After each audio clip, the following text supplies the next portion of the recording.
les agradecemos muchísimo la presencia en esta fría tarde. Hoy nos convoca nada menos ni nada más que a los 80 años de nuestro querido instituto. Nosotros con Celito quisimos hacer un humilde aporte a muchos otros compañeros que también están trabajando, ¿verdad? Y que van a hacer otros aportes. En nuestro caso, bueno, tenemos memoria viva aquí en este compañero, con unos maestros también, maestras jubilados, que bueno, van a compartir sus experiencias, sus vivencias, porque bueno, desde hace un tiempo ya estamos tratando de reconstruir la historia, ¿verdad? Y a partir de un poco de investigación hemos podido ubicar más que nada recortes en el Diario del Pueblo y también algún documento. Pero esta historia, la historia del Instituto de Formación Docente, tiene mucho que ver con esto de construir sujetos, ¿no? De construir subjetividades. Y es una historia de compromiso, es una historia de esfuerzo colectivo. Sin duda, aquellos que saben dejar de lado los intereses individuales, los personalismos, y logran ponerlos en segundo plano para trabajar por un esfuerzo colectivo como fue este instituto, pasan a la historia y no mueran nunca, ¿verdad? Entonces, vamos a tratar de rescatar un poquito algunos de esos documentos y para poder ir directamente a los documentos del instituto, estuvimos buscando también algunos referidos al contexto, porque ningún proceso escapa al contexto en el que se genera, ¿no? Entonces, estuvimos indagando en cómo era Tacuarembó en esos momentos, ahí por el 1940, por el 1950, ustedes saben que el instituto comenzó a funcionar el 2 de mayo de 1946. Creo que en la entrada hay una placa que dice incluso la fecha, ¿verdad? Y para ir adentrándonos en ese contexto, vamos a ver si puedo pasar acá. No sé si llegan a ver porque está un poquito lejos. Igual todo este material va a quedar en manos del instituto. Estuvimos hablando con Fernando desde la biblioteca, ¿está? Todos estos documentos va a generar un enlace para que ustedes puedan, que quieran verlo en detalle y demás, por más que necesitan que están muy chiquitas, puedan acceder a ella, ¿está? Así que sin problema, si no lo ven ahora, yo un poquito les cuento. ¿Qué es esto? Esto es voy a ir contando cada una de las fuentes, ¿no? Este es un recorte del diario La Voz del Pueblo, de mediados justamente de 1940 y poquito, que estaban realmente preocupados. ¿Por qué? Por el tema, bueno, de los rancheríos. ¿Qué es esto de los rancheríos? Bueno, eran comunidades humanas en las que las personas se agrupaban más que nada en la ruralidad y vivían en condiciones realmente muy complejas, ¿no? El año pasado con el tema de las misiones sociopedagógicas ya tuvimos un primer acercamiento. Bueno, en Tacuarembó, tal como aparece en este cuadro, Tacuarembó era el departamento que tenía mayor cantidad de rancheríos, ¿verdad? Habían condiciones complejas para esas poblaciones, bueno, analfabetas, sin acceso a la salud, no tenían agua, una alimentación totalmente deficiente. ¿Por qué queremos conocer el entorno? Bueno, porque eso va a dar aún mayor realce a lo que fue la construcción del instituto. Porque era absolutamente necesario, ¿no?, que existiera este instituto, y ahora vamos a explicar un poquito por qué incluso Celito lo va a explicar en mayor detalle, cómo era en esa época estudiar magisterio. Acá en Tacuarembó no existía la posibilidad, había que ¿no? Este aporte que es, van a ver que yo siempre pongo abajo cuál es la fuente. Me parece muy importante respetar el esfuerzo, el aporte de cada una de las personas que contribuyó, ¿verdad? Esto se hace, al igual que el instituto, se hace entre todos. Una colaboración del maestro César Rodríguez desde Caraguatá, que es la copia de un acta, del libro de actas que llevan los maestros, en la que habla justamente del año 1943 de cómo estaba la situación en Caraguatá en ese momento. Estamos hablando de la ruralidad, de las condiciones de vida, ¿no? No sé si se llega a ver, pero bueno, leo solamente un fragmento. Dice: niños hambriados permanentemente, flaquecidos crónicos que llenan nuestros rancheríos. Y cuenta también una situación compleja de salud que en esa época había muchos contagios, enfermos, ¿no? Y la palabra clave acá es el hambre constante que existía en esas zonas en esos momentos, 1943. Esto es un relato de la maestra Borges. La maestra Borges estuvo casada con el médico Fernández y hicieron mucha obra en la ruralidad de Tacuarembó. En este contexto también, en 1945, extraído de La Voz del Pueblo, bueno, esto se reiteraba muchísimas veces. el pedido de más escuelas, era necesario que hubieran escuelas, pero quiero que se comprenda además que la figura del maestro rural, no era simplemente alguien, obvio, que iba a enseñar a leer y a escribir, ¿no? Era además una figura que transformaba la vida de las personas que vivían en la campaña, porque él enseñaba no solamente cuestiones relacionadas con la lectoescritura, sino que era un referente, ¿no?, para las familias en general. Enseñaba medidas preventivas para el tema de salud, enseñaba temas de higiene, las personas se acercaban y lo consultaban. Todos los que han sido maestros rurales saben eso, ¿no? El maestro es mucho más que un académico, es en realidad un referente de la zona, al igual que por ejemplo puede ser la figura del comisario, pero el maestro es el que tenía más cercanía. Entonces, la campaña estaba en condiciones realmente complejas, de necesidad, de hambre, de rancheríos, y encima no habían escuelas suficientes. Hay unos datos ahí, y no había escuelas de atención de salud. De 600 pueblos, solo 53 tenían atención de salud. Y los demás, bueno, quedaban asignados a su suerte. Para peor, las rutas, los caminos de la época eran intransitables. Entonces era muy complejo venir hasta acá, ¿no? Le estoy dando todos estos datos para que ustedes se vayan como armando un estado de situación, de la necesidad que existía en ese momento, que estamos hablando de Tacuarembó, pero bueno, en otros departamentos también de Uruguay, de que existieran más escuelas, y no solo con las familias todas. Tenemos un antecedente del instituto, un antecedente que no ha sido suficientemente indagado, digamos, que nos remonta a enero de 1913. Este es un aporte del profesor Enrique López Sarracini. En su alocución él dice que el primer instituto de aquí, de Tacuarembó, surgió en esta fecha, y que su directora fue Polonia Celellera.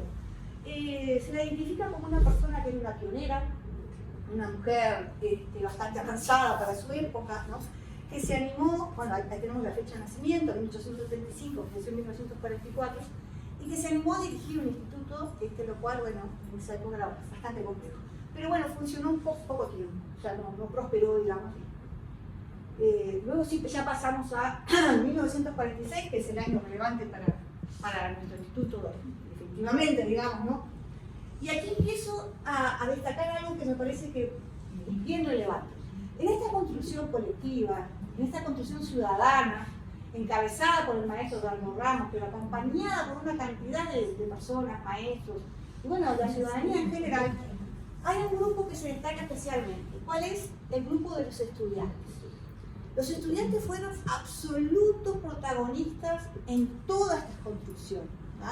No hubo momento, no hubo instancia, no hubo obra en la que ellos no tomaran acciones decididas. Fíjense que este reporte del diario La Voz del Pueblo del 17 de mayo habla de que se formó la comisión estudiantil aquí del Instituto de Tacuarembó, incluso están los nombres, ¿bien? Inmediatamente de que ellos se conforman, se constituyen, comienzan a trabajar con la biblioteca.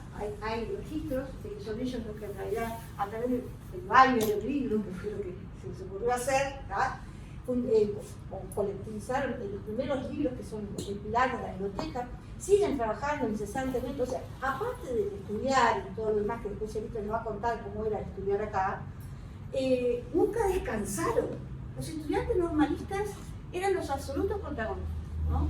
No solamente realizaban sus tareas de estudio, sino que se dedicaban a hacer beneficios, colectas, bailes, organizaban para tener el dinero, porque recuerden que esto nace de una iniciativa privada, o sea, no tenían apoyo estatal al principio, ¿verdad? Bueno, ven aquí también que se convoca una asamblea. Esto ya está firmado, no sé si llega a ver acá, Dardo Ramos era el secretario, acá, ¿no? Se convoca una asamblea del Instituto Normal, estamos hablando del año 46, ¿verdad?, integrada por padres o tutores de los alumnos, profesores y demás, para realizar las tareas que fueran necesarias. Otra vez, los estudiantes normalistas con la biblioteca. Así que ahí está el registro.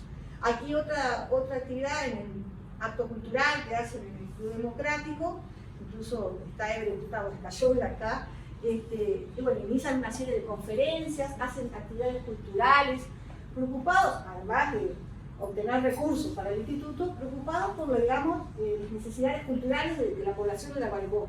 Constantemente, ¿no? Ejecutaban obras de musicales, hacían obras de teatro, o sea, todo el tiempo se les ve constantemente. Otra cosa que también llamó la atención, esto del 8 de enero del 47, tenían cursos, chiquilines, tenían cursos en enero. Pero tiene que se quejan. Bueno, ellos venían a estudiar, ven acá, cursos magisteriales de vacaciones, bien en enero, bien en febrero. Todo enero hasta febrero estudiaban, porque bueno, consideraban que era hasta interesante esto, un privilegio, poder juntarse y estudiar. Hay que valorarlo. Miren, acá hay un pronunciamiento, porque en esa época hubo una iniciativa, estamos hablando del 47, ¿no? Para imponer o que los estudiantes tuvieran instrucción premilitar obligatoria. Y los estudiantes normalistas de este instituto dijeron que no. Hicieron toda una circular, no se manifestaron en contra, no estaban de acuerdo. O sea que ellos tenían voz, ¿no? Después lucharon mucho también por la rebaja de pasajes para los estudiantes del interior. ¿Ven cómo están constantemente trabajando y presentes? Seguimos en el año 47. Este fragmento es bien interesante. ¿Por qué? Porque trae todos los nombres.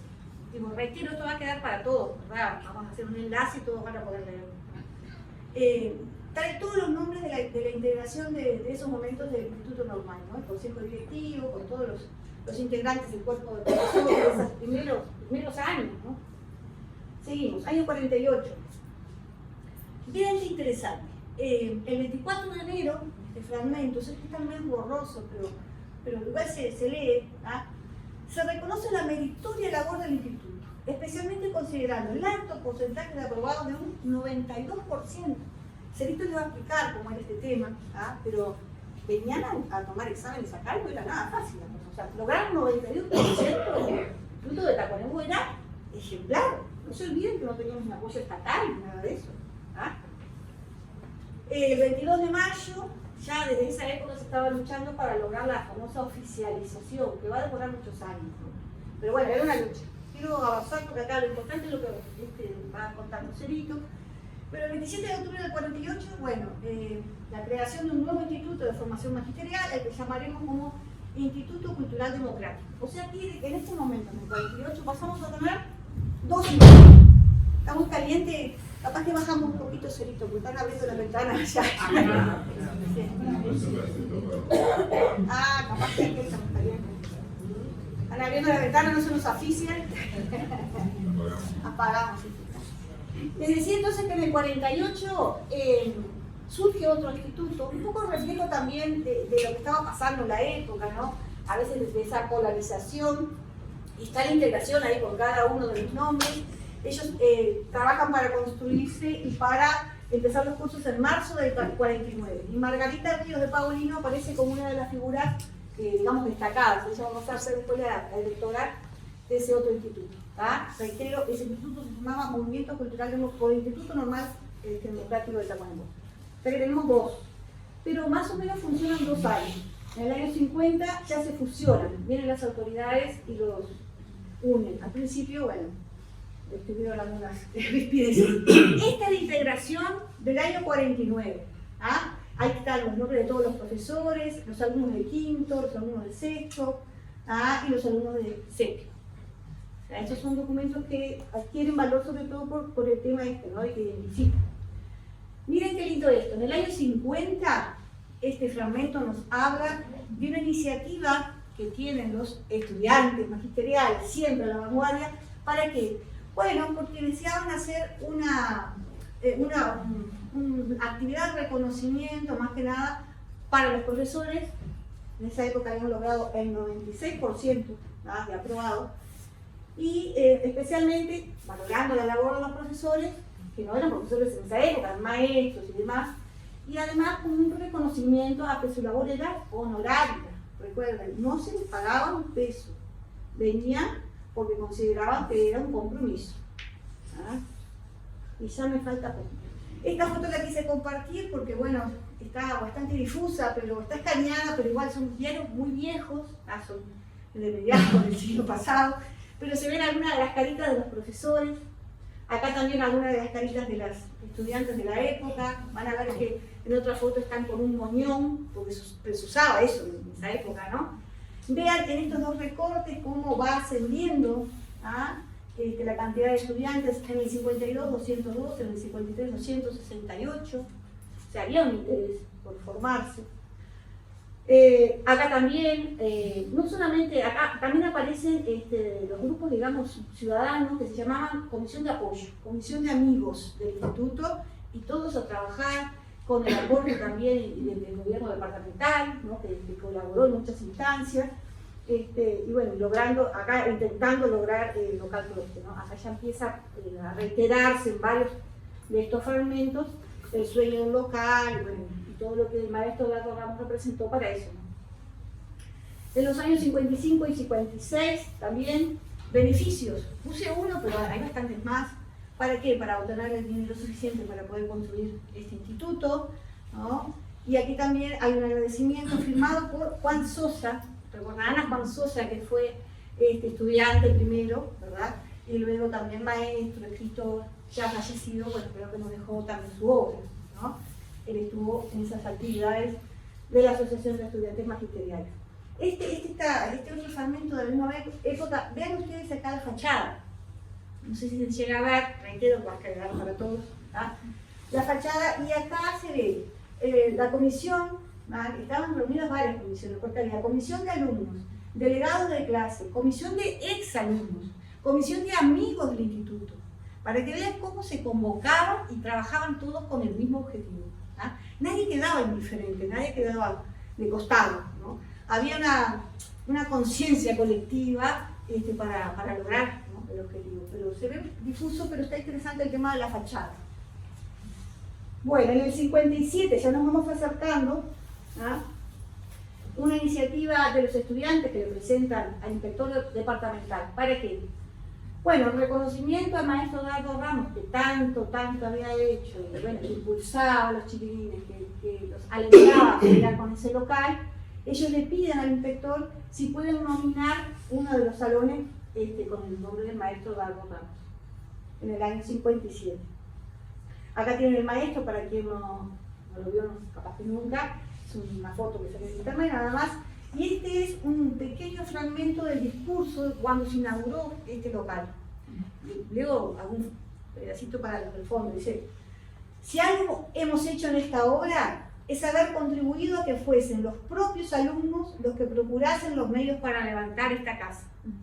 Ellos lo han hecho casi todo, y nosotros los hemos dejado hacer conscientes, porque no queremos que de este instituto salgan maestros teóricamente preparados, pero que sucumban cuando tengan que enfrentar la realidad con sus problemas. El maestro... Sí, pero no creo confusiones. No fue este edificio. Bueno, sí. El viejo edificio que vi. Claro, no es estos salones de frente y demás, ¿no? Sí. Esto fue el 14 de octubre del 57. Sí, el 57, exactamente. 57. No es este edificio. Ahora te va a explicar mejor. Seguimos otro poquito, así ya le damos la paz. Acá está la foto justamente de octubre del 57. ¿Ven que está el maestro acá? Dardo Ramos. Acá está Sosa, que era estudiante en esa época haciendo uso de la palabra. Acá está el inspector Pedro Pereira. Bueno, dice: el Instituto Normal inauguró su local propio. Ahí se ve la foto. 58, la consejera Zamenaki vino acá a visitar y demás, y felicitó por la labor que se estaba realizando. El 31 de mayo que sale, dice: se prepara un magnífico grupo de estudiantes que son una promesa para la escuela que necesita nuestro país, y no quería dejar pasar, junto a la figura del maestro Dardo Ramos, a la maestra Nefer González, que también fue secretaria durante muchos años acá, profesora de pedagogía, y que, bueno, signó la vida de muchos maestros y maestras. Además trabajó con las misiones sociopedagógicas, con el tema de la UNITRES, ya que tenemos compañeras acá. Me parece que amerita, ¿no?, que la mencionemos. Y bueno, después Víctor capaz que podrá contar mejor como secretaria y demás. Acá hay un fragmento también de este año que se la ve a ella. Es un estudiante de Fracán La Colmena, y se la ve a ella en clase ahí. Ya llegamos a la última, penúltima, perdón. Esta foto es de cuando se logra oficializar. Es el 27 de julio del 61, ven que se genera incluso una caravana. Fíjense todo el tiempo que llevó, ¿no? Empezaron en el 46 y hubo que muchas reuniones, muchas luchas, mucho golpear puertas de representantes parlamentarios, mucho, ¿no? Después desde Montevideo fue Paysandú y después nosotros, o sea que hubo mucha lucha atrás. Y esto me lo acercó la estudiante Mariana Pintos, a quien le agradezco, no sé si está acá, y se ve justamente a Gardo, que está acá, a Nefer, bueno, un grupo de estudiantes, esto lo puse hoy junto con lo acercó la compañera, en el año 67, con el tema de las misiones. O sea que es un documento bastante valioso porque no hay, chiquilines, no saben lo difícil que es conseguir fotos de la época, muy difícil. ¿Ya? Entonces conseguir una foto, conseguir un recortecito, un pedacito, es sin duda bastante complicado. Bueno, hasta acá llegó este tema de los documentos, agradezco mucho la atención, la presencia y ahora sí viene lo relevante de... Bueno, buenas tardes, un gusto estar acá, me cuesta un poco estar despelado, así que voy comentando algo por ahí. Y mi ex alumna Sheila, yo había pensado una cosa, me dio vuelta totalmente, porque y eso es lo lindo de la educación, porque tocó tantos temas que me mojó la oreja, todo con mi genio. Y ella nombró un poco la parte de la historia. Yo quiero decir que soy maestro especializado en ciencias y en administración matemática. Pero lo de la historia es consecuencia de que la matemática femenina y en singular es la madre de toda la ciencia. Entonces no es que sea historiador ni que me gusta sí saber el porqué de las cosas y buscar la verdad. Eso sí me gusta. Y les voy a dejar algunos datos. Primero, el instituto nos da o nos dio herramientas para formarnos como personas, como seres humanos, como profesionales, y después en cada uno de nosotros depende de cómo usemos estas herramientas, cómo mejoremos. O sea, es uno el que tiene que tener esa capacidad. Mencionaba Sheila el tema de la educación.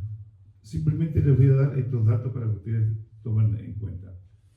Vamos a dejar 1830, 18 de julio, jura la Constitución, nacimos como Estado independiente. Se funda la Villa de San Fructuoso en el 32. Un solo departamento al norte de Río Negro, Paysandú, se acuerdan que eran 9 departamentos, que coincidían con los números de franjas azules de la bandera. En el 37 se crea el departamento de Tacuarembó, junto con lo que es el actual departamento de Rivera. Y la primera escuela pública en el departamento de Tacuarembó, la escuela 1 y 2, se crearon el 7 de julio de 1852. La escuela 1 de varones y la escuela 2 de niñas. Que son las escuelas César Ortiz Ayala y Victoria Frigerio. Saquen en cuenta, escuela pública. Antes la educación estaba únicamente en el hogar. Las personas pudientes contrataban los preceptores, que se les llamaban, que daban la educación en la casa. Y además el rol el objetivo era que los hombres supieran algunos conocimientos básicos de lectura, de cálculo, y las mujeres dedicadas al hogar. Un clásico machismo, una sociedad totalmente patriarcal desde ese momento. Y en la educación, a fines del siglo XIX, acá se da un hecho muy fortuito. Cuando viene Victoria Frigerio, como maestra, en aquel tiempo la maestra de primer grado, segundo grado y del tercer grado, viene de Montevideo y ocupa la dirección como maestra primero de la escuela 2, después como directora. Y la escuela en ese momento estaba ubicada en General, le digo la esquina de los Generales, Artigas y Flores, la parte vieja de la escuela donde estuvo el comodoro de ladrillo.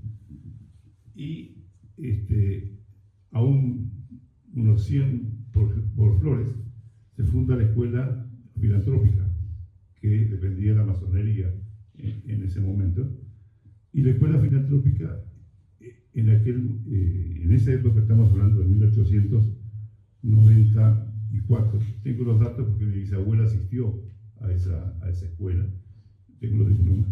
Como gran novedad era que había coeducación, o sea que fue una revolución en aquel momento, que era que los niños y los varones fueran juntos. Y además iban de mañana y de tarde, después de lo que se veía en la escuela de tiempo completo, tiempo extendido, iban de mañana y de tarde. Y quedaban a pocos metros, a menos de 100 y pocos metros, la escuela filantrópica con la escuela que dirigía Victoria Frigerio. Y hubieron varios encuentros y desencuentros, digamos, sobre todo por las posiciones y las cosas que se formaban en ese momento.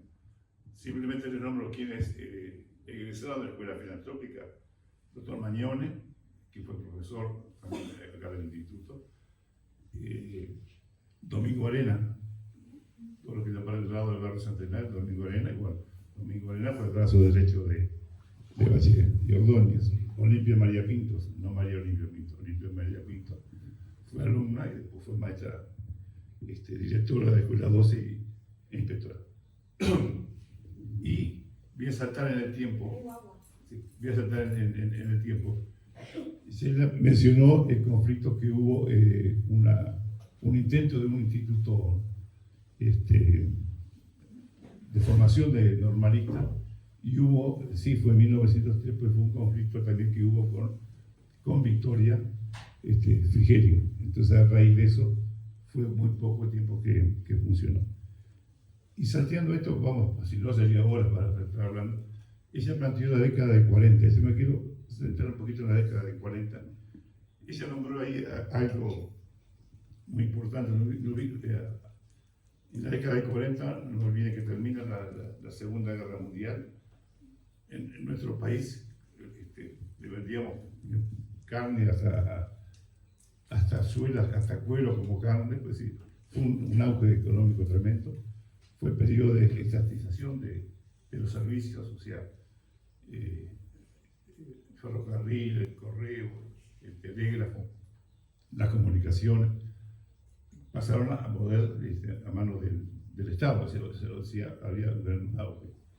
Ustedes piensen que en la década, en el año 46, no existía la Ruta 5. La Ruta 5 llegaba hasta Paso de los Toros, que se había quedado el Puente Centenario. Recién en el año 43 llegó la onda acá, y se comenzó la construcción a la carretera a Rivera. Simplemente como dato, para que ustedes tengan una idea. No sé si la mayoría, no los que tienen unos años, la famosa Cruz de la Muerte es en la Ruta 5, que es la entrada al hotel. Bueno, antes se daba toda esa vuelta y se llevaba la onda, como se llama, 25 minutos en el recorrido de ahí hasta el puente de Tranquila, que va por adentro, toda la zona, hubo un fraccionamiento. Y estaba todo lo que planteó Sheila, sobre todo la parte de la situación económica, es cierto. Estaban los famosos rancheríos, que después se transformaron en Montevideo en los famosos cantegriles. Es decir, en Montevideo, cantegril como una forma irónica, porque cantegril es un lugar de lujo. Entonces, es lo que planteaba, es decir, los rancheríos en forma cantegril.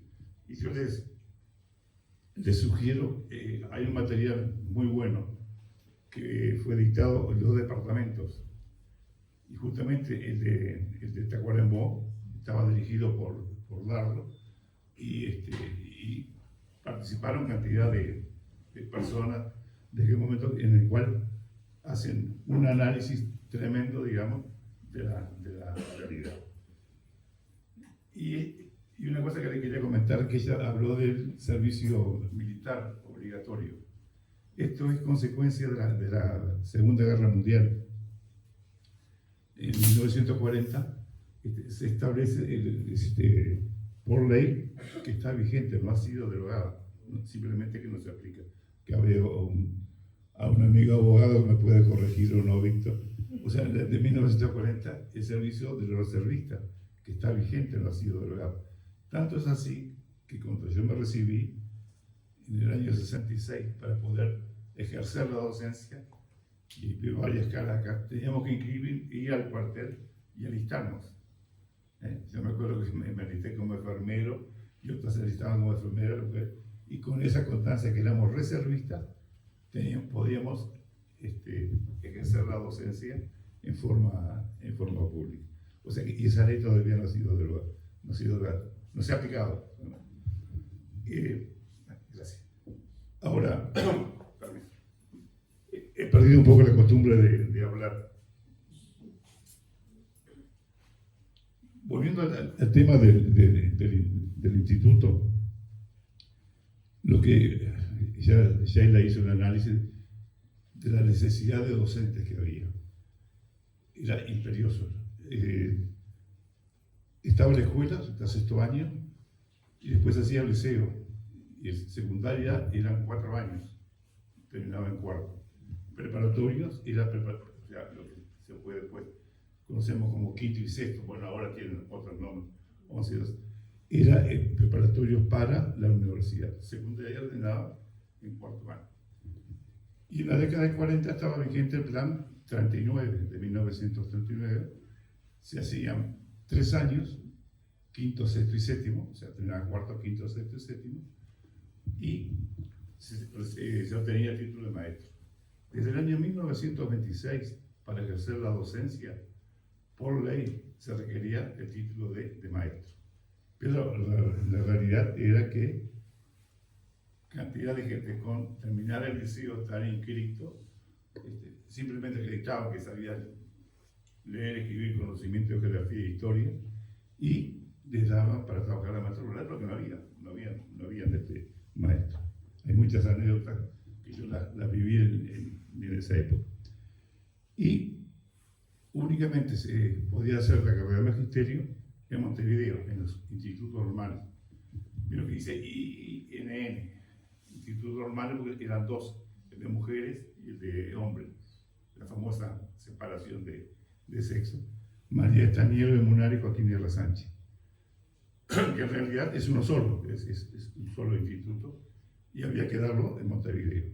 Tenía régimen de internado en un momento, o sea, se podían hospedar, pero tenía un costo elevado, no era cualquiera que podía ir. Y después lo que se lograba era que vinieran las mesas examinadoras. Desde el año 1891 que llegó al ferrocarril a Tacuarembó, el medio que se utilizaba de transporte era el ferrocarril.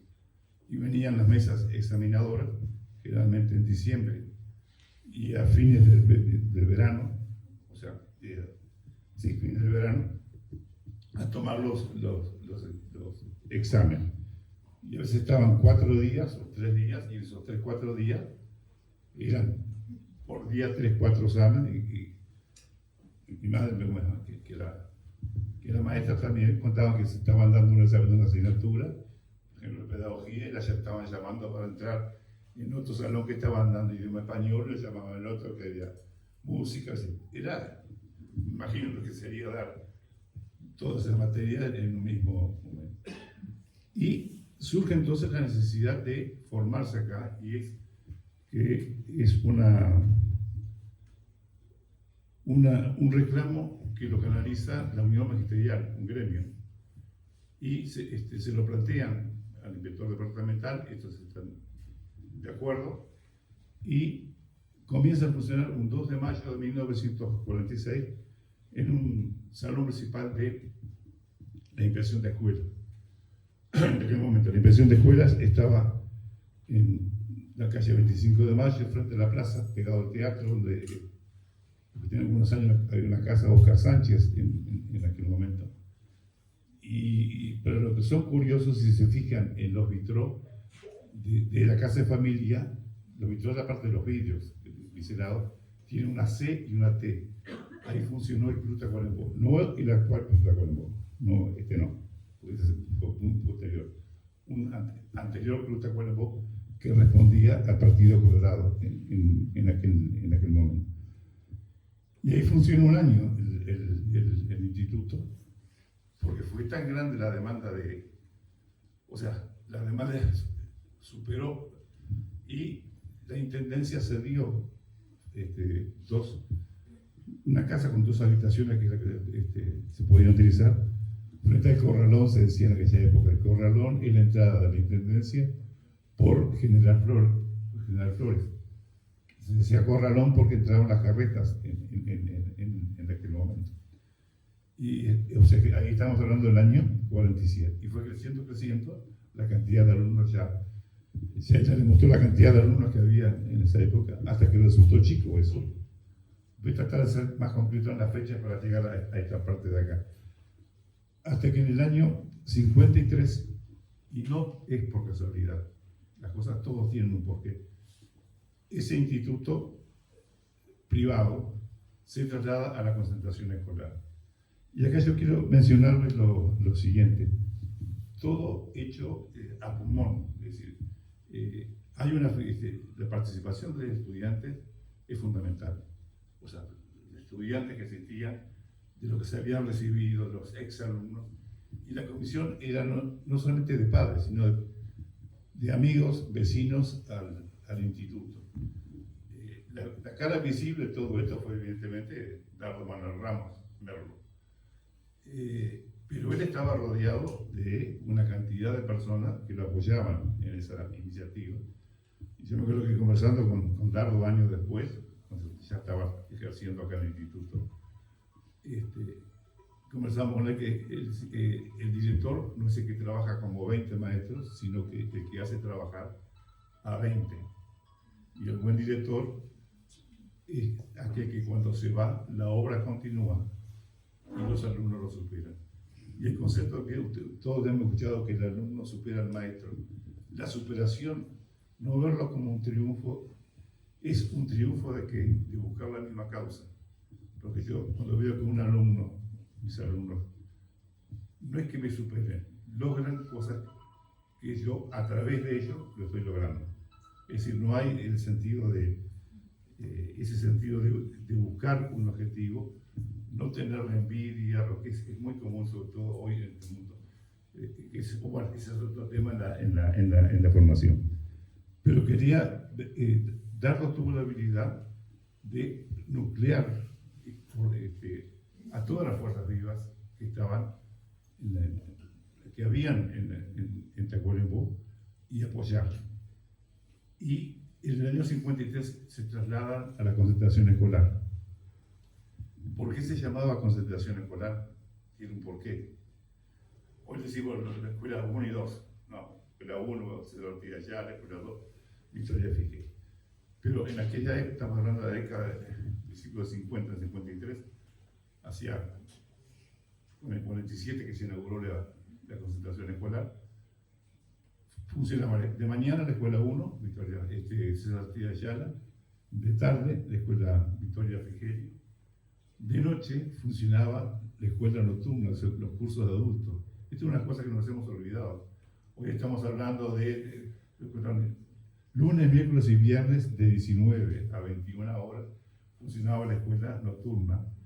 Y había maestros, había director, y se le pagaba, si no me falla la memoria, el sueldo era un 85% del sueldo de un docente. O sea, del sueldo del maestro y del director, que era un buen ingreso en la corporación. Y en la planta alta, a partir del año 53, funciona el instituto. O sea, en la concentración de escuelas. O sea, se concentraba, digamos, en ese edificio todas las actividades que había. Y también va creciendo, bueno, no voy a nombrar la gente, los profesores, eran o profesionales, directores, inspectores, gente que dominaba un tema y brindaba sus conocimientos, ¿no? Pero lo hacía formado, no era gratuita, es decir, por una vocación de servicio, por ser solidario, por ser fraterno, y ese era el motivo que los animaba a dar las clases. Y llega un momento en que la concentración también resulta chica. Y aparte de resultar chica, tenía que funcionar en un horario que fuera después de las 17 horas, después de las 5 de la tarde. había también inconvenientes en el funcionamiento porque había que limpiar la escuela y limpiarlo. Es decir, no era fácil todo esto. Y yo no sé bien quién fue, pero en este mismo lugar donde estamos ahora físico, que era la calle República Argentina y Dr. Domingo Catalino. República Argentina hoy se llama Dr. Ivo Ferreira. Bueno, había una casona vieja, creo que hay una foto que estaba abandonada. Esa casona vieja abandonada era el ex local femenino de niñas, del viejo Consejo del Niño, hoy lo que es el INAU. El consejo ese hogar femenino había sido trasladado a River. Dardo estaba muy vinculado, digamos, al Consejo del Niño, o sea, sus actividades, y en ese momento no existía ni el CODICEN, por supuesto, ni antes el CONAE. Lo que existían eran los consejos, entes autónomos y servicios descentralizados, artículo 220 de la Constitución. Existía el Consejo Nacional de Educación Primaria y Normal. O sea, que toda la escuela pública y la formación de maestros era un organismo. Aparte estaba secundaria con el IPA y estaba la UTU con la INET, Instituto Normal de Educación Técnica. Estaban todos separados. Consiguen este local que les ven que estaba derruido, derrumbado prácticamente. Y con el esfuerzo de personas, de instituciones, logran acondicionarlo y lo inauguran, o sea, lo habilitan. La habilitación es el 14 de octubre de 1957. Y con el profe Alexander me hizo escuchar una grabación que hay, que yo pensaba que conocía bastante. Digo, no podía creer cuando la escuché. En el acto inaugural, sí, todo acto protocolar, himno nacional, palabra de fulano, sultán, habla el inspector que nombran Pedro Pereira, porque ustedes sepan, Pedro Pereira, maestro, el profesor de idioma español de Rocha, hermano de Carlos Julio Pereira, que fue dirigente del Partido Nacional, fundador del movimiento nacional de Rocha. Pedro Pereira, y habla Dardo. Entonces, se grabó eso, y la grabación se hacía en unos grabadores de aquella época, del año 57, unas cintas enormes, las pistas de una cinta. ¿Y en qué se guardó esa grabación? No había pendrive, no había CD. Se guardó en un disco de vinilo. Y ese disco estaba ahí. Yo pensé que estuve acá en el instituto, revisé todo. Pensé que y cuando me hacen escuchar, Alexander me hace escuchar la grabación, no podía creer. Es una joya ahí, porque nombra, el discurso de Dardo indica la filosofía de lo que era en ese momento la formación normal. Y ojo que estamos hablando de institutos privados. Era privado todavía, no era oficial, 1957. Nombra a todas las personas que colaboraron. No voy a nombrar las obras, no sería muy bien. Es increíble. Es escucharlo y ver nombres, uno que ya tiene unos años. Esas personas después continuaron actuando en el instituto. Y comienza luego que de esa. Yo quiero nombrar Sheila, la muchacha, la mujer, usaban la túnica y usaban una moña para diferenciarla de la moña, ¿te acuerdas? Ella. Relacionado a eso, que justo hoy sería una casualidad. Yo acá fui a comprarle una bufanda a una señora acá que vive cerca del instituto, y ella, junto con la compañera acá, me sorprende verlas con esas túnicas cortas, dice, ¿no? Dice, cuando yo iba al instituto usábamos túnicas bien largas y unas moñas gigantes, ¿no?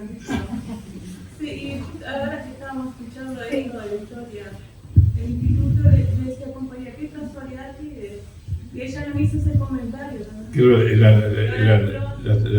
La túnica, además no existía la cruzada, me acuerdo, y se amidonaban.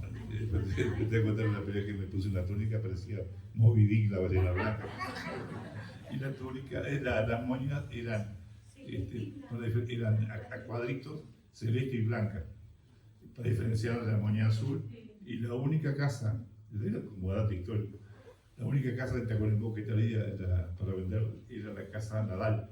La casa Nadal en la esquina de 25 de Mayo y Florencio Sánchez, haciendo cruz con el parque. Ahí se vendía la... Bien. Dejando la parte esta de llegado este momento, todos los profesores, todas las personas que trabajaban en forma honoraria. También hubiéramos nombrado al pasar, porque eso merece un capítulo aparte, un enfrentamiento que hubo. La década de 40, de 50 fue muy fermental acá en Tacuarembó, desde el punto de vista filosófico, ideológico, político, religioso. Y se crearon dos institutos, uno que estaba dirigido por Margarita Ríos de Paulino. Ellos vivían en la casa de ellos, era la sede de Wander, la chacra y la casa de familia, y la casa acá cerquita en Beltrán y 25, en la parte de todos la casa de Alto, esa es la casa de don Paulino. Actualmente están nietos que viven, caquetos. Y por el otro lado estaba Darda. Entonces ahí hubo una separación, fue un enfrentamiento ideológico, consecuencia, digamos, de la Guerra Fría, digamos, en separación, hasta que en forma muy amigable se fusionan los dos y queda Margarita como directora, Darda como su director, y luego Margarita se jubila y sigue adelante. Y luego viene el gran tema, que es es decir, estábamos funcionando, pero ¿qué era lo necesario? La oficialización. La campaña de la oficialización fue algo para mí clave, esa fue la esencia. Fue mucho más importante que pensar, digamos, en un edificio. Y era lograr. La importancia que tuvo, ustedes no se imaginan lo que repercutió en Tacuarembó. Fue el tercer instituto que se oficializó. Y acá participaron todos. Cuando digo todos, digo todos. Políticamente es importante nombrar cuál era el abanico político en el año 61. Estaba el Partido Nacional, el Partido Colorado, estaban grupos, Partido Comunista, Partido Socialista, estaba la Unión Cívica, los grupos de anarcos que habían en aquel momento, y todos se unieron. Y después, clubes de servicio, estaban los Rotarios, los Leones, toda la parte de deporte apoyó, todos los movimientos religiosos, desde la Iglesia Católica, estaban movimiento evangelista, estaban los mormones que se habían hace poco tiempo radicado acá, todos apoyaron la obra del instituto y a nivel, digamos, presionando para que lo aprobara el Parlamento, así para que se creara un instituto, se pensaba una ley que fuera aprobada por el Parlamento y promulgada por el Poder Ejecutivo. Esta promulgación llevó tiempo, participaron los diputados, bueno, todo presionando por todos lados, hasta que el 27 de junio del año 1961 el Parlamento aprueba la ley. Y en aquel momento la comunicación cuando hacen, yo recuerdo que en ese año yo estaba en tercero del liceo, más vivía siempre en el mismo lugar, sé que una noche muy fría, y fueron un ruidaje. Además, ustedes se imaginan que las calles no estaban hormigonadas, no habían todas estas luces de ahora, habían las luces, unas lámparas que se colgaban en la esquina, que colgaban y iluminaban la fantasmagórica, porque cuando se movía con el viento parecía que iluminaban y eso. Y suena, el único medio de comunicación era la radio, no existía la televisión. Piensen que no había celulares, no había forma de comunicarse, y habían coches parlantes, que eran los coches que hacían la propaganda, Matagual, estaban de Rebeldes de Cuña, que eran famosos en aquel momento, y eran un ruido tremendo, y se oficializó todo, ¿verdad? Y salieron todos en caravana de acá, desde el instituto, dieron una vuelta, digamos, de plaza a plaza, y terminaron en la Plaza Colón. En el centro había una fuente, no la de la MEC, que le decían, que la de Plato, sino una fuente de forma octogonal, que tenían como unos mosaicos tipo árabe, y se tiraron todos, se le daba un frío, se me van a refrigerar una cantidad el otro día,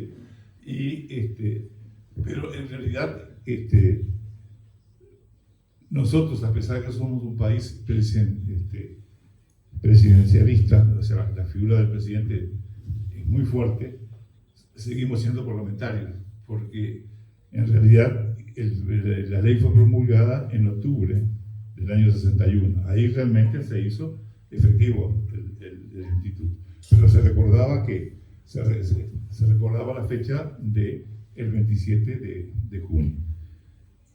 Y esto fue un cambio tremendo. O sea, fue la primera vez que acá había una institución de carácter terciario. No hablo de carácter universitario. Es otra cosa. La universidad cumplió otro rol totalmente distinto. Una institución de carácter terciario. Y era la opción de poder estudiar acá y dar el título acá. Estaba terminando una compañía de la primera generación de aquella época.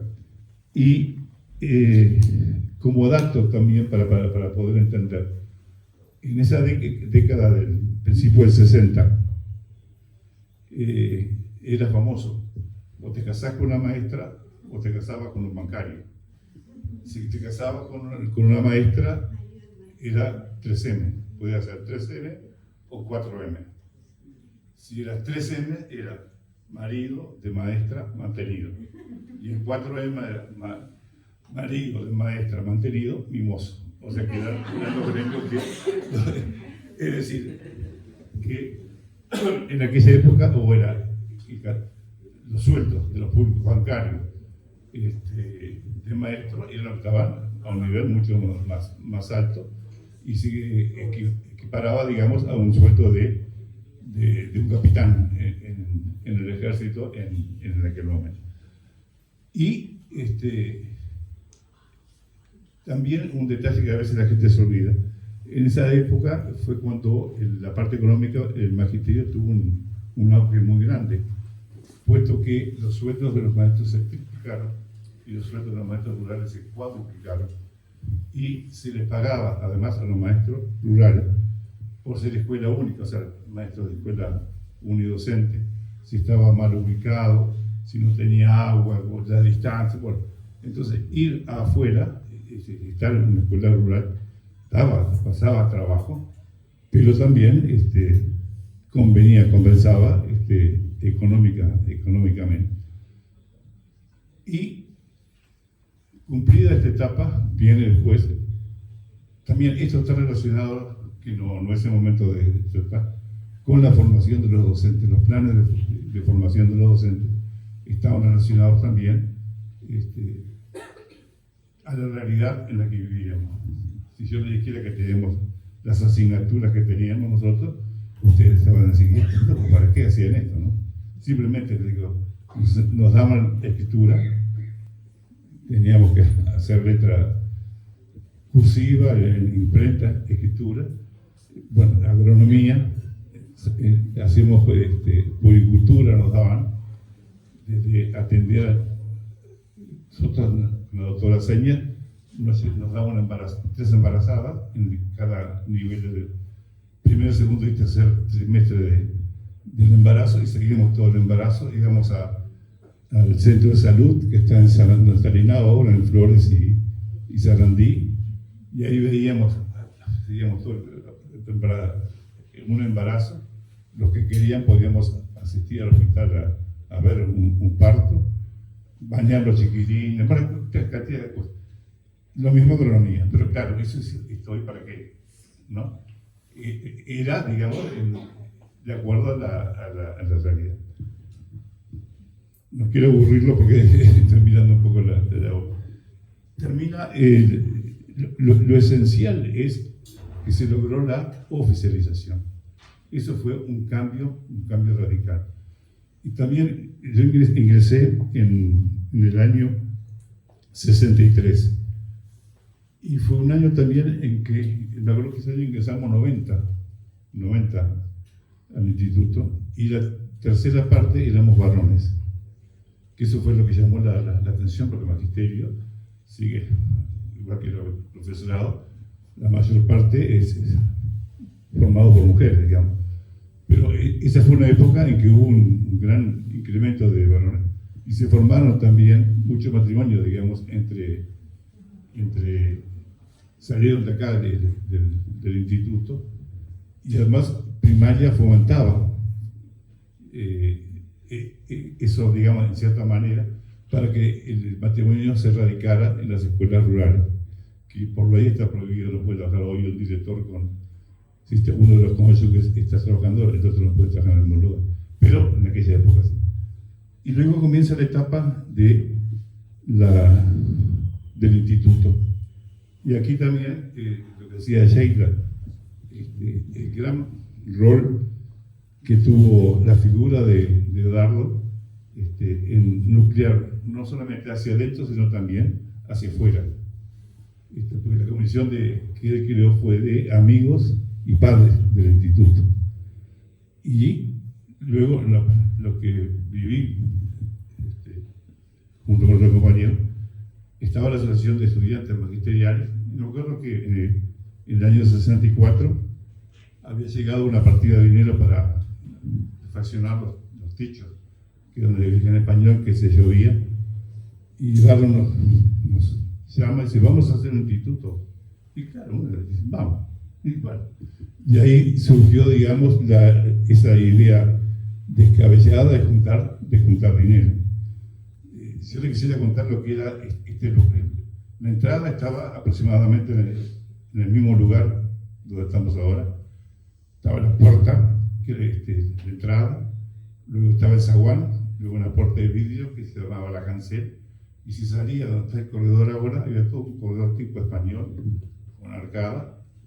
Había entrando a la derecha, una habitación, un salón grande, que era la biblioteca, y después estaban 2 baños, uno que era para las mujeres, y una especie de excusado, que era una taza que era para los varones. Esto no existía nada, era todo un patio, un muro contra ahí. Luego habían 2 salones y un salón acá, que era la colmena, que se le llamaba, que era el salón que teníamos los estudiantes para estar, para reunirnos, porque a veces no había lugar. Les cuento como dato, como no había fotocopia, entonces había que sacar apuntes. ¿Cómo lo hacíamos? Usábamos papel carbónico, entonces estábamos especialistas. Entonces, por lo menos con 2 hojas de carbónico sacaba 3 copias. Nos juntábamos 2 o 3, uno dictaba, se hacía el resumen, y ahí teníamos los resúmenes para estudiar. Porque a veces, Y el lectógrafo también. claro, Y el lectógrafo que teníamos. bueno, y le habla de lectógrafo. El lectógrafo es que se hace con glicerina, con alcohol, y después la tinta se imprime, después se borra con agua caliente. Bueno, y la historia del instituto, yo no lo quiero aburrir, pues ya hace un buen rato, ya hace una hora que estamos hablando. La construcción, yo voy a hablar en primera persona porque fue lo que tuve presente. Fueron los 6 primeros salones que están sobre la calle Catalina. Ahí se consiguió, todas las empresas constructoras apoyaron la obra, mandando personal calificado, albañiles, oficiales de primera, medio oficial, y se precisaba personal. Entonces se habló tarde con a través del juez, no sé cómo consiguieron a los presos.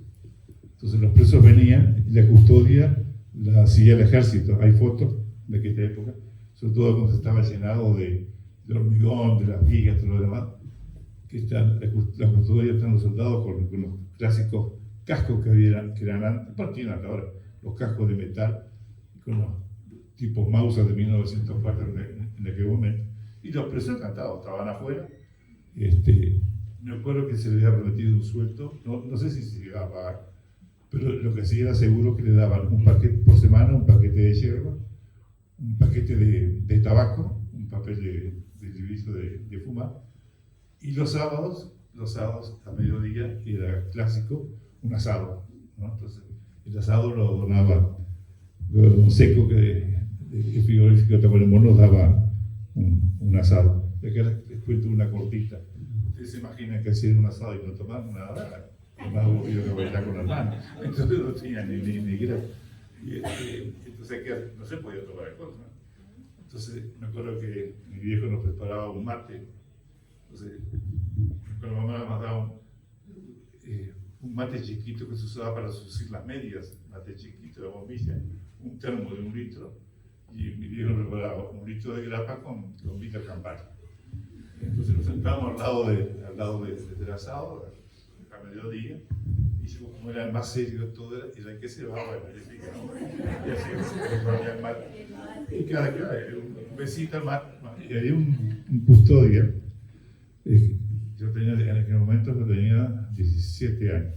Y él tenía 18, y un año más. Había entrado hace poquito al cuartel. Angurriento como el sol, ¿no? Entonces, cuando le di el mate, ese mate, le di un beso que lo dejó seco. Y yo le digo, ¿querés otro? Sí. Se imagina, tomó unos tragos de grapa, bueno, la mala grapa se siente el dolor. Y llega el capitán Taquini, que estaba encargado y cuando aparece el capitán, a ver cómo estaban, ¿no? Sale el custodio y le dice, pero mi capitán, y le da un abrazo. Y ahí salió derecho. Después me acuerdo que hablamos con Dardo, Dardo no se ganaba, lo que hacíamos nosotros, ¿no? Y dice, pero ¿cómo van a hacer eso? Pero Dardo sí está bien. Entonces hablaron al final, creo que le levantaron la sanción. Hicimos bailes, por ejemplo, en todos lados, todo lo que era lugar de escuela. Escuelas acá de la ciudad, en los barrios. Hicimos un baile en el edificio del Banco República, antes que lo demolieran, donde está ahora el 18 de julio Saldí. Ahí está un edificio viejo del Banco República, y antes que lo demolieran, sí, hicimos baile. Y la orquesta estaba formada por estudiantes, entonces era típica jazz en aquel momento. Entonces cambiaba la típica de la jazz porque se dejaba el bandoneón por el acordeón y con la batería. Está Luis Duarte, que era bandoneonista. Estaban los hermanos Posada, que también estuvo con la Barnois, que tocaba tío de la Barnois, ¿no? Y ahí salió y tocaba. Y como dato, comparábamos, importábamos en forma directa por semana 10 damajuanas de 10 litros cada una de caña blanca a través del padre de un compañero que era ferroviario. Entonces, y la madre de este compañero preparaba, sacaba 1 litro de cada damajuana y le ponía azúcar quemada y caja naranja. Y nos quedaban una damajuana de 10 litros para consumo interno de todos nosotros. Y se vendía 5 pesos, me acuerdo, el vasito de dulce de leche. También se hicieron ferias, cantidad de... Bueno, y para terminar la parte, cuando vienen a ver la obra pensando de que iban a los techos, a reparar los techos. No podían creer que estaban hechos ya 6 pisos, los 6 salones, perdón, los 6 salones. Y ahí sí es cuando el gobierno, digamos, o sea, la autoridad, apoya. Y también eso daría para contar porque llegó un proceso que llevó desde el año 65 que comenzó hasta que se inauguró el 2 de mayo de 1972. Oficialmente se entrega esto, ¿no? Ahora, para finalizar, yo quisiera destacar el rol de Dardo, porque tuvo la virtud de, como se decía, de reunir a todas las personas comprometerse el instituto y también dignificar la carrera, porque siempre el hecho de que nosotros trabajáramos, digamos, arena, pedregullo, que ayudáramos acá, no quiere decir que te iban a perdonar en el examen. La exigencia era y pareja para todos. Muchas las compañeras trabajaban también. Me acuerdo cuando había que entrar los ladrillos, todo el mundo trabajaba. Y también nos integró, que se me había pasado, nosotros nos reuníamos acá para festejar. No había en Tacuarembó un lugar donde reunirse. La juventud no teníamos lugar. Y festejamos dos fechas que eran clásicas: el 17 de junio, el cumpleaños de Dardo, y el 27 de junio, la fecha de la oficialización. Entonces hacíamos chocolate. Árbol de chocolate. Entonces Dardo siempre tenía una dama Juana de vino blanco que le regalaba de brato. Entonces los muchachos que se portan bien, les doy una. Y por supuesto, en la tacita tomamos el chocolate blanco que le decimos. Y les cuento cómo era esta para que vean el espíritu, la mentalidad de Dardo. Y claro, llegaba una hora terminada, se terminaba, no era hasta claramente. Bueno, no que un día terminamos a las 9:30, las 10:30, o sea, que la hacían tarde. Bueno, vamos, y había quedado en el Salón de la Colmena, había quedado una bajona de 3 litros sin abrir. Y dijimos, bueno, pero. ¿Y un compañero nuestro falleció, y era el más chiquito, más ágil, saltó por el muro y se vuelve a estar algún ya, rompe el vidrio. Rompió el vidrio, sacamos la dama Juana, salimos con la dama Juana, nos fuimos rumbo a la Tocamona. El lunes, cuando entramos acá al instituto, Nefer, la secretaria, dice, los varones que vayan a hablar con Dardo. Eso sí que nos temblaba la pajarilla. Y Dardo era tipo chiquito, menudo, nervioso, además tenía un tic nervioso. Nosotros pensando cuando iba a poner un deficiente, dice, muchachos, dice, lo que les pido por favor es que me devuelvan a dama Juana. Nos liquidó. Salimos de ahí, hicimos una colecta, pusimos el vidrio. Nosotros pensábamos que no iba a liquidar. Entonces, charlando así, es la parte humana. Y también el otro aspecto, siempre insistió, ya con todo termino, es, o nos transmitieron en la época de valores, uno no va a la farmacia y dame un blister para que quiero ser solidario, dame un inyectable para ser honesto. Los valores se transmiten viviéndolos, ¿no? Y sintiéndose un profesional. Yo creo que esto fue el gran legado que nosotros tuvimos, o que nos permitió, yo les digo sin falso orgullo, modestia, yo me siento un profesional de la educación. Pero si me siento un profesional de la educación, tengo que actuar como tal. Y creo que todos los que hemos pasado tenemos que ser en eso. ¿Y eso qué significa? No hablo solamente de la presencia física, ni ser un santurrón, yo no pongo la mano en el fuego ni por mí, lo que les quiero decir, pero sí tenemos que actuar como actuamos, ser coherentes, ser responsables en lo que hacemos. Y eso creo que lo mamamos acá en el instituto.